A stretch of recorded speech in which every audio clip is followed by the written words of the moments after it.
చేయొచ్చు. మొహమాటం అనేది బేసిక్ కారణం ఏమిటి అంటే సెల్ఫ్ ఇమేజ్ అనే ఒక రోగం ఉండడం వల్ల, ఒక వైరస్ ఉండడం వల్ల ఆ మొహమాటం నిన్నే ఇబ్బంది పెట్టేస్తుంటే మొహమాటం పోవడానికి ఉన్న ఏకైక పాయింట్ ఏంటంటే బట్ మీకు ఆకలిస్తే చెప్పి తినేసి వెళ్దాం. అతను ఏమన్నాడు, మీ సొంత అన్న ఇంటి కదా, she should have such an attire.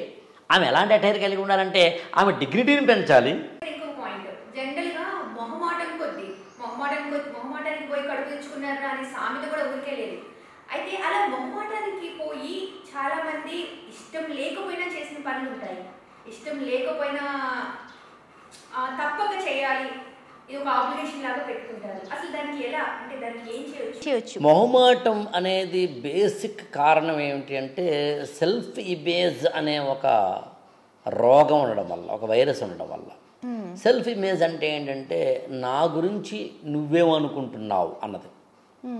ఒక షాప్ దగ్గరికి వెళ్ళాం, వాడేమో 100 రూపాయలు చెప్పాడు, 50 రూపాయలకి ఇస్తావా అని అడగడానికి మొహమాటం ఎప్పుడు అడ్డు వస్తుంది అంటే ఇలా అడిగితే ఆడు ఏమనుకుంటాడో అన్నప్పుడు వస్తుంది.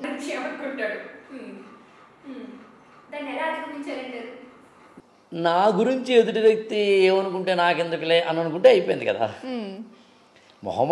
మొహమాటం పోవడానికి ఉన్న ఏకైక పాయింట్ ఏంటంటే నా గురించి నువ్వేమనుకుంటే నాకెందుకురా అని.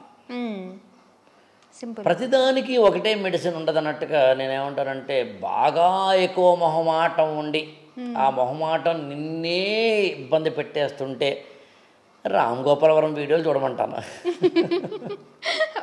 అంతే కదా. ఆయన అసలు దారుణంగా నువ్వు నీ ఇష్టం బతకు అంటాడు కాబట్టి చూసే ఆడియన్స్ కూడా ఎవరైతే మొహమాటం అనే తీవ్ర రోగంతో ఉన్నారో అప్పుడప్పుడు వాళ్ళని చూసినప్పుడు నేను ప్రకాష్ రాజ్ని, రామ్ గోపాల్ వర్మని, ఎండమూరి వీరేంద్రనాథ్ వీడియోలు చూడమంటా. నాకు తెలిసి మన ప్రపంచంలో మనకి బాగా తెలిసిన సెలబ్రిటీ అలాంటి వాళ్ళల్లో ఈ ముగ్గురు ఉంటారు వితౌట్ మొహమాటం. వెన్ కంపేరింగ్ విత్ అదర్స్ మొహమాటం తక్కువ ఉంటుంది ఈ ముగ్గురికి. సో అది ఎక్కువ మొహమాటం ఉన్న వాళ్ళకి. నువ్వు ఆల్రెడీ మొహమాటం కేజీల లెక్క, నిర్మొహమాటం కేజీల లెక్క నుండి నా ఫ్రెండ్ ఒక అన్నాడు యాక్చువల్గా అసలు మొహమాటం ఉండదు.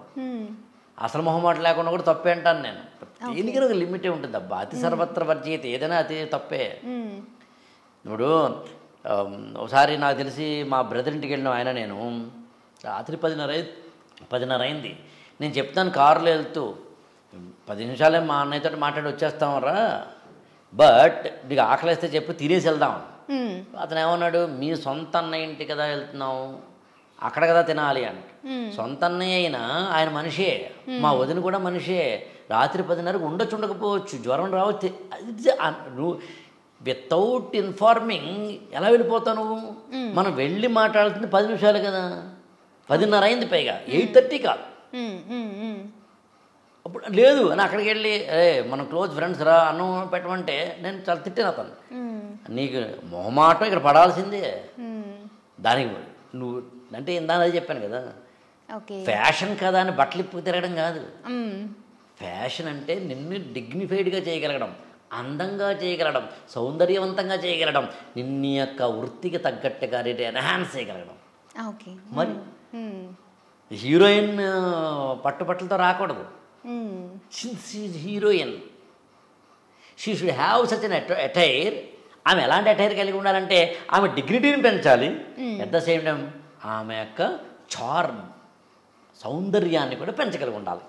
అక్కడే కదా కాస్ట్యూమ్ డిజైనర్ యొక్క గొప్పతనం. కాస్ట్యూమ్ డిజైనర్ ప్రత్యేకంగా ఎందుకు రావాలి? సో అట్లా మొహమాటం అనేది ఎప్పుడు ఉండాలో కూడా తెలియాలి కదా. అందుకని ఈ ప్రపంచం ఏదైనా మొహమాటం కానీ, ప్రేమ కానీ, ద్వేషం కానీ, కోపం కానీ, అసహనం కానీ, శాంతం కానీ, ఏదైనా కానీ దాని లిమిట్లో ఉండాలబ్బా. నేను దీన్నే కొంచెం నా సిగ్నేచర్ పాయింట్లో చెప్తా. ఎక్కడ నొక్కాలో తెలియాలి, ఎక్కడ చెక్కాలో తెలియాలి, ఎక్కడ తొక్కాలో తెలియాలి, ఎక్కడ మొక్కాలో తెలియాలి, ఎక్కడ మెక్కాలో తెలియాలి, ఎక్కడ చిక్కాలో తెలియాలి, ఎక్కడ ఎక్కాలో తెలియాలి. సో అన్ని చోట అన్ని పని చేయదు, ఏది ఎక్కడ పని చేయాలో తెలుసుకోగలగాలి. ప్రతి జ్వరానికి డోలో 650 వేస్తంటే కాదుగా.